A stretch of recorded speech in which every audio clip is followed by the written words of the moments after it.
have a very special show for you planned today. And I'm very honored to have this guest live on the show today. We had some great communication over the last week, and I am just truly honored to have this special guest come in. But I'm not going to wait too much longer here. I'm going to bring her in. We have former FBI special agent and News Nation contributor Jennifer Coffindaffer joining the panel today. Hello, Jennifer. How are you? I'm doing great. And I just want to say I'm honored to be here. Thank you for asking me. And I look forward to our conversation. Yeah, thanks so much for being here. So I wanted to just talk, obviously, Kohberger is obviously lighting up the airways, Twitter, YouTube. I mean, it seems like everywhere we turn, there's a new story or someone's gripping, trying to grip onto a new piece of information because they might break this case.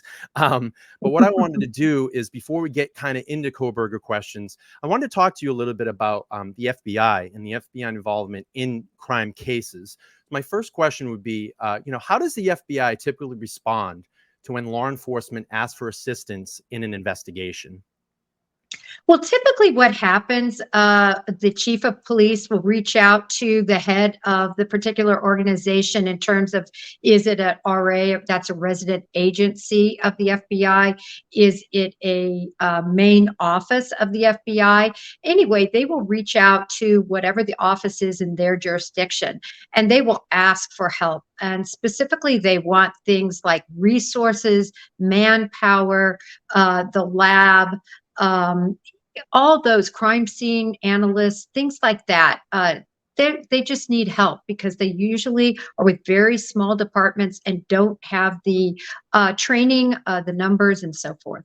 So once that call comes in, typically the SSRA or the supervisor or the special agent in charge, whatever it may be, will assign a case agent. So they'll call somebody in and they'll explain the situation, and then they'll do the paperwork to what we call predicate the case. So they'll actually outline the situation. For instance, if it were the Idaho 4 case, they would say, listen, we've just had 4 students murdered in Moscow, Idaho, and they need our help. So that would be predicated, really pretty much a rubber stamp in something like this. Oh, we might have a connection issue. Yeah, Jennifer's had some connection issues, so we'll try to get her back here in a minute. We'll wait for Jennifer to come in. Oh, I think we got her back. Wow, that's so odd. Hopefully we don't lose each other. Yeah, it's okay. I'm sorry. So you got a little bit cut off there. You were just talking about what their involvement is in the investigation. Right. So hopefully everybody heard that. But essentially, the minute that paperwork is signed off on, and it would be quick, and they can even give verbal authority while it goes through the machinations of getting approved through our computer system. But at that point, all the wonderful resources of the FBI become available to that case agent and then to that law enforcement authority. What is their involvement in, like, say, a PCA? So we look at, like, the Moscow police, they conduct a PCA, they write that PCA. Does the FBI actually review that material as well before it's passed into evidence? Well, typically a probable cause affidavit that is to this degree, which was about 20 pages, and it was completed in a very short period of time. I mean, this took elaborate writing skills. It took the skills of multiple people to put in their parts. And I would submit that probably they had different authors write different parts. For instance, can you write the part FBI regarding to the cell phone information? To the lab people or a lab liaison, can you write the part concerning all the DNA and that analysis? And then they come together and they bring this product together to the affiant. And the affiant, of course, is working to weave all the parts together. And ultimately, it's his product that he understands, that he has read all the formative information that supports that affidavit, and then goes before the judge and swears to it. Okay. Yeah. So the FBI, so when they come in, do they assume like the leading role, or do they take a more passive role, allowing law enforcement to determine the significance of their findings in a case? So we'll focus on, if it's okay, the Idaho 4, Yeah, because absolutely. I will say every case is a bit different. But in something like the Idaho 4 case, and I actually made a comment about this on News Nation. I think maybe it was to Newsweek, maybe it was to both, about how the FBI is, I think I said something like really in charge. And Chief Fry didn't really appreciate that comment. But what I meant was there were 60 FBI agents assigned full time.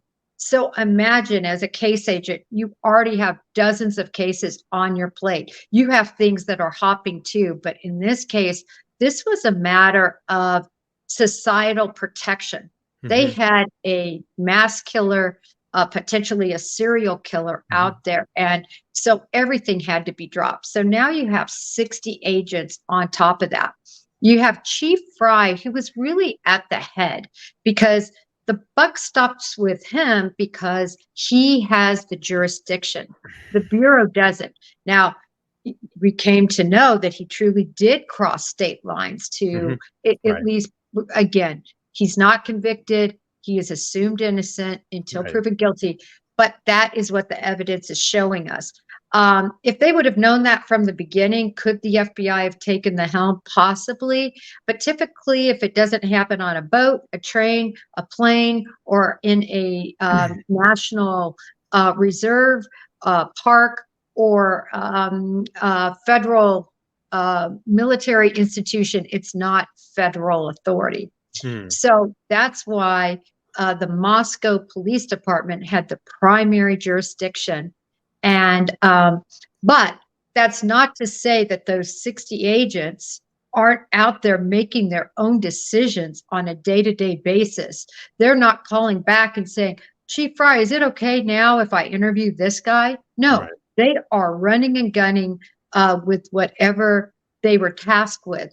And same with all those analysts that were poring over the information regarding the Elantra. They are not reporting to Chief Fry. They're reporting to their supervisor at that division. So that's kind of what I meant in terms of the practical nature of it. The Bureau was running their portions of it. Got it. Got it. So is it permissible for the defense to utilize FBI investigation analysis, even if the prosecutors do not consider the findings relevant? Sure. All of that discovery, all of those terabytes, what are we at now? 51 terabytes or something like that. Yeah. All of that is going to the defense. And it's such a huge mission, because they're going to want to pour through all of that and see if there's any sort of rabbit holes they could go down. And it's a lot, but they're allowed to use anything, even if the prosecution doesn't use it in their case in chief. Any one of those 51 terabytes the defense can run with and use to make their analysis of what they think happened.